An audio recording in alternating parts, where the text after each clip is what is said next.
When I first came to the island back in 1980, there was probably about 10% of the buildings there are today. The tallest building, I believe at the time, was Saida, was just being built, and that was something like 8 stories tall.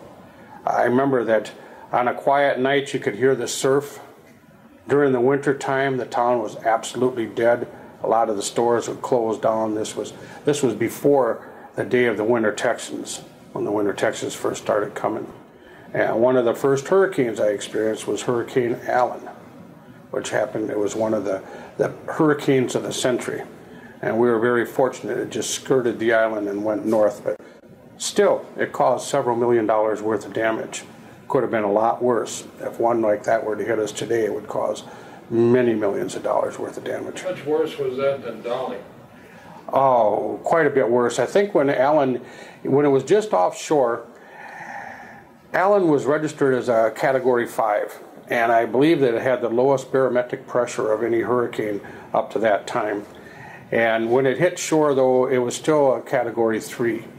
And what it did differently than Dolly was it hit north of us and then moved its way north. So we were actually on the south side of the storm rather than being on the right-hand side of the storm.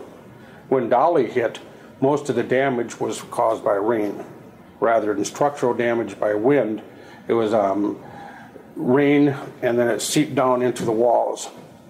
Places like the Holiday Inn, for instance, because their air conditioning was turned off, most of their furniture was pressed board. And of course, as that humidity got into it, that pressed board would expand, and they ended up losing all their furniture, even knowing it didn't get directly rained on. So tell us a little bit about your place and how you got started in Valley history. Well, it's kind of interesting. I've always had a fascination with books and a fascination with history. And over the years, whenever someone would ask me a question, people visiting the island, for instance, would say, who is this padre that the island was named after? I would start doing research. Early on, I thought I knew a whole lot about the island. And as I discovered more and more, I found out how little I really did know. For instance, there's several different articles that have been written about Padre Bailly, and various historians have him settling on the island anywhere from 1800 to 1821. The closest I can come, he actually settled here in around 1802, 1803, and he built a mission for the Karankawa Indians. His mission was located about 26 miles north of the southern jetties. And actually, the location of his mission is the location of the lost city of Padre Island. The lost city is one of those locations on the island. Now, you have to understand Barrier Island, one of the things that is always in short supply and great demand is fresh water.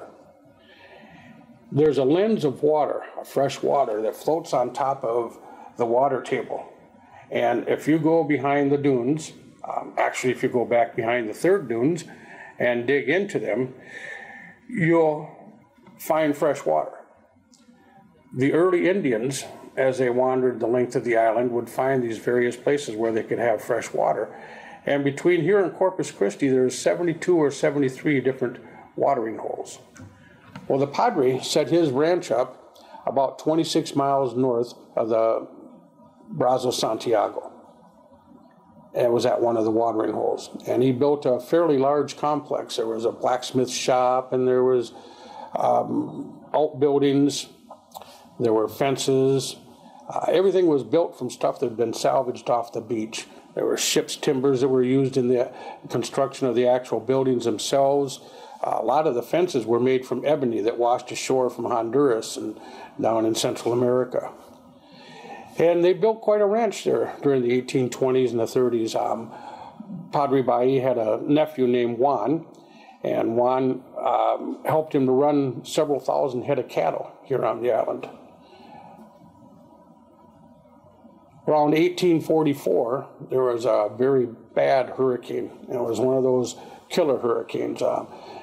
At that time, there was maybe 1,000 people living along this area of the coast, and over 200 of them were killed in that hurricane.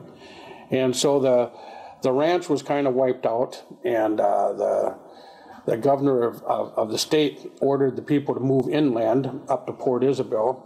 At that time it was called La Fronten, or Point Isabel. And they pretty much abandoned the island for a couple of years.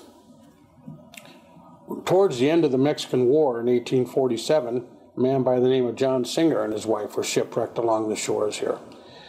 And John Singer was kind of an interesting character. He was an inventor. He was the brother of Isaac Singer, the so-called inventor of the sewing machine. And he and his wife found the remains of the old ranch, and they built upon it, added some more buildings and other things.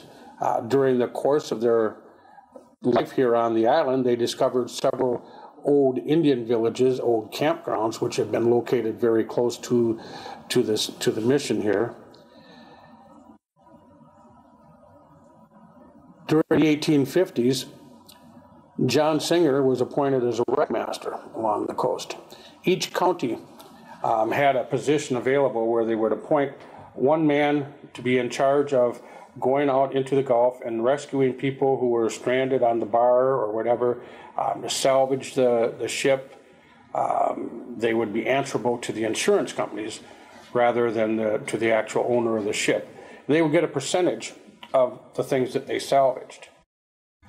In the meantime, while he was doing this wreckmastering along the shore here, John and his sons built up a tremendous cattle ranch. And just before the start of the Civil War, they were actually running close to 2,000 head of cattle along the island here. And they had their ranch stretched from the southern tip, maybe 50 miles north, up into the actual Devil's Elbow of Padre Island.